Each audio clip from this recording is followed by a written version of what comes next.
एक गांव में एक परिवार रहता था जहां आलोक अपने परिवार के साथ बहुत खुशी से रहता था।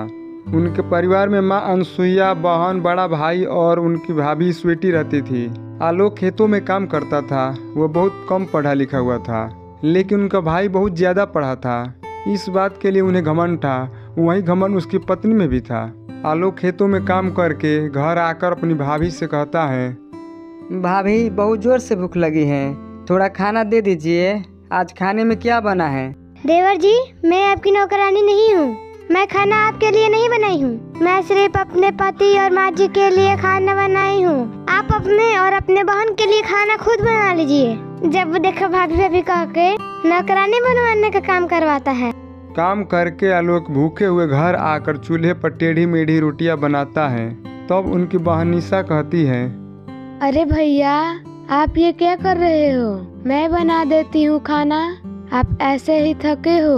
भैया भाभी ऐसे क्यों बोलती हैं? हम दोनों के घर के काम में भी हाथ नहीं बढ़ाती हैं, सिर्फ अपना काम करती है। कोई बात नहीं निशा, हम छोटे हैं। निशा रोटी बनाकर अपने भाई को खिलाती हैं और खुद भी खाती हैं।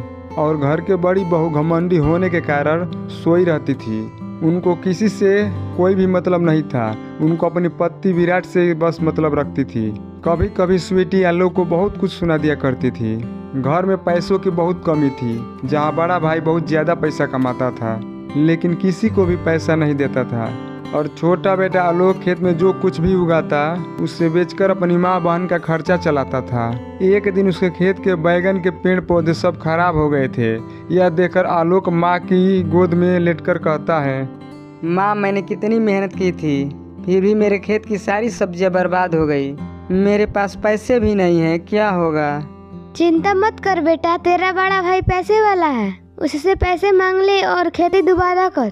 मुझे नहीं लगता कि बड़े भाई पैसा देंगे, पर एक बार मांगकर जरूर देखूंगा। आखिर बहन के शादी भी तो मुझे ही करना है, क्योंकि बड़े भाई ने पहले ही इनकार कर दिया है।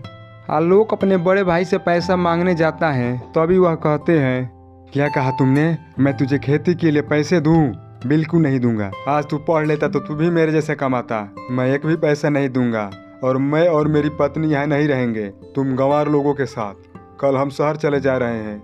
भैया, आप जा रहे हैं ये जानते हुए भी कि माँ का तबीयत खराब है? मैं कुछ नहीं जानता, सब तुम ही करो, मैं तो चला। दूसरे दिन विराट अपनी पत्नी के साथ शहर चला जाता है। वहीं दूसरी ओर आलोक अपनी बीमार माँ और अपनी बहन के शादी को लेकर बहुत परेशान रहता है। वह परेशान होकर अपने खेत में जाता है जहाँ सारी सब्जियां उखड़ गए थे। हे भगवान, आपने मेरे साथ ऐसा क्यों किया? इतनी मेहनत करने के बाद भी मेरी खेती सब बर्बाद हो गई। अब मैं अपने परिवार का खर्चा कैसे संभालूंगा? आलोक के रोते हुए आंसू जमीन पर पड़ते हैं। तभी जमीन से एक बैगन का पेड़ जमीन से निकल जाता है। यह देखकर आलोक कहता है, अरे, मेरे खेत में सब कुछ उखड़ गया था, लेकिन अचानक इतना बड़ा सा बैगन का पेड़ कहाँ से आ गया? कहीं ये जादुई बैगन का पेड़ तो नहीं है? तभी बैगन से आवाज आती है, तुमने ठीक सोचा। तुम्हारी दुख भरी आंसू जमीन पर गिरी तो वो मेरे जड़ पर पड़ गई, जिससे मैं एक जादुई बैगन में बदल गया। अब तुम जितनी चाहो मेरे बैगन तोड़कर बाजार में बेच सकते हो और अपने परिवार का खर्चा चला सकते हो। अरे, सच में मेरी मदद करने के लिए बहुत बहुत शुक्रिया। तभी आलोक बैगन तोड़ा तो उस पर बैगन फिर से आ जाते हैं। जादुई बैगन को शुक्रिया करके वह बैगन घर ले जाता है। यह देखकर माँ और बहन कहती है, भैया, इतने सारे बैगन कहाँ से लाए? तुम्हारे पास तो पैसे नहीं थे। हाँ बेटा बता, अभी तो तेरे पास एक भी पैसा नहीं था, फिर अचानक तेरे पास पैसे कहाँ से आ गया? माँ, भगवान ने हमारी सुन ली। हमारे खेत में जादुई बैगन का पेड़ उगे हैं, जिसे हम बेचकर अच्छी जिंदगी काटेंगे। निशा, तुम बैगन के पकौड़े चाय के साथ बना दो। उसके बाद मैं बैगन बाजार में जाकर इतनी सस्ती में बेचूंगा कि सभी लोग हमारी बैगन को खरीदेंगे।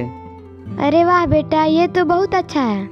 कुछ ही समय बाद वो तीनों बैगन के पकौड़े का नाश्ता करते हैं। उसके बाद आलोक टोकरी में ढेर सारे बैगन लेकर बाजार में बेचने के लिए निकल जाता है। बैगन ले लो बैगन, 5 रुपया किलो बैगन, ताज़ा सस्ते बैगन, बनाओ इसका सब्जी पकौड़ा अचार। बैगन ले लो बैगन बैगन। अरे, आप तो बैगन बहुत सस्ते में दे रहे हो, मुझे 2 किलो दीजिए। अरे इतना सस्ता बैगन, मुझे 4 किलो दीजिए। कुछ ही समय बाद आलोक के सारे बैगन खत्म हो जाते हैं। वह फिर से जादुई बैगन के पेड़ से बैगन लेकर आता है और बाजार में बेचता है। सस्ते होने के कारण बैगन फिर से खत्म हो जाता है। वह बैगन बेचकर घर आता है, जहां उसकी कमाई बहुत ज़्यादा होती है। इससे तीनों खुश हो जाते हैं। अब आलोक जादुई बैगन के पेड़ से रोज बैगन तोड़कर बाजार में बेचता है। इससे आलोक की काफ़ी कमाई हो जाती है। कुछ ही दिनों बाद उसने पैसे इकट्ठे करके अपनी बहन निशा की शादी एक अच्छे घर में कर देता है और अपनी माँ का इलाज भी करवा देता है। तब उनकी माँ स्वस्थ हो जाती है। बेटा, तुम कम पढ़े लिखे होने के बाद भी इतनी परिश्रम करके तुमने अपनी बहन की शादी की है और मैं भी ठीक हूँ। तुम भी अपनी शादी कर ले कि मैं भी अपने बहू पर हुक्म करूँगी। तुम्हारे बड़े भाई की बहू ने तो वे रूप दिखाया जो मैं सोच भी नहीं सकती। माँ, आप ही कोई अच्छी लड़की देख लो जिससे मैं शादी कर सकूं। ठीक है बेटा। ये कहकर उनकी माँ लड़की देखने के लिए चली जाती है। उधर आलोक जादुई बैगन के पेड़ से बैगन तोड़कर बाजार में बेचने जाता है और उससे मिले पैसों से गरीबों का मदद करता है। वह अपने घर से किसी को भी भूखे पेट लौटने नहीं देता था। उधर एक सुंदर लड़की देखकर अनसुईया अपने बेटे आलोक की शादी मोहिनी नाम की लड़की से कर देती है। मोहिनी अपने पूरे परिवार की जिम्मेदारी संभालती है और आलोक जादुई बैगन बेचकर खुशी खुशी अपने परिवार के साथ रहता है।